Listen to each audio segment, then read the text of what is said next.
दोस्तों, अब मैं आपको कुरुक्षेत्र के एक ऐसे स्थान पर लेकर आया हूँ जहाँ खड़े होकर शायद ही कोई व्यक्ति अपनी भावनाओं को रोक पाए। यह स्थान है अमीन गांव।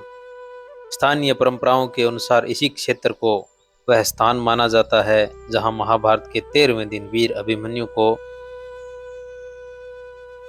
वीरगति प्राप्त हुई थी। हालांकि इस स्थान की पहचान मुख्य रूप से स्थानीय मान्यताओं पर आधारित है और इसे निर्णायक रूप से सिद्ध करने वाले ऐतिहासिक प्रमाण उपलब्ध नहीं है।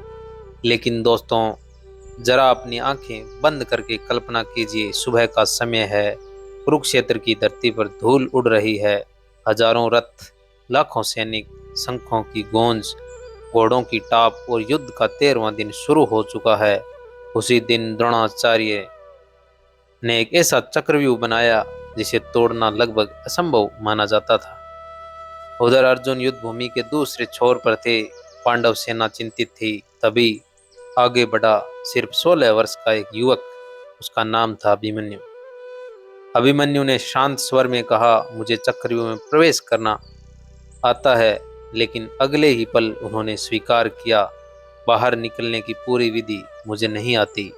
फिर भी वे रुके नहीं, क्योंकि उनके लिए अपने प्राणों से बड़ा था धर्म।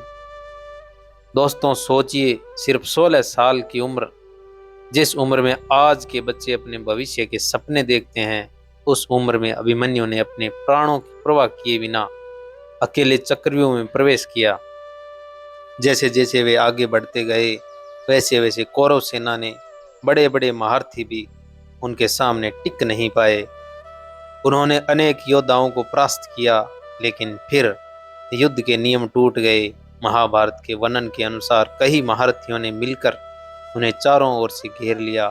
उनका रथ तोड़ दिया गया, घोड़े मार दिए गए, धनुष टूट गया, तलवार छीन ली गई।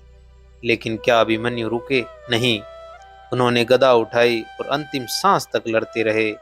जब गदा भी टूट गई, तब भी वे पीछे नहीं हटे। अंततः वह बालक वीर धर्म की रक्षा करते हुए वीर गति को प्राप्त हुआ। दोस्तों, जब मैं इस भूमि पर खड़ा हूँ तो सोचता हूँ, क्या सचमुच यही वह धरती रही होगी जहाँ एक 16 वर्ष का योद्धा इतिहास बन गया?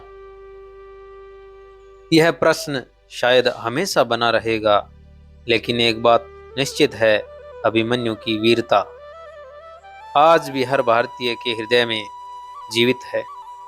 इस स्थान पर खड़े होकर ऐसा लगता है जैसे हवा आज भी उस वीर बालक की कहानी सुना रही हो।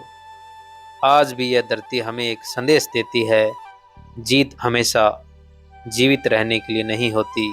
कभी कभी जीत अपने कर्तव्य को अंतिम सांस तक निभाने में होती है।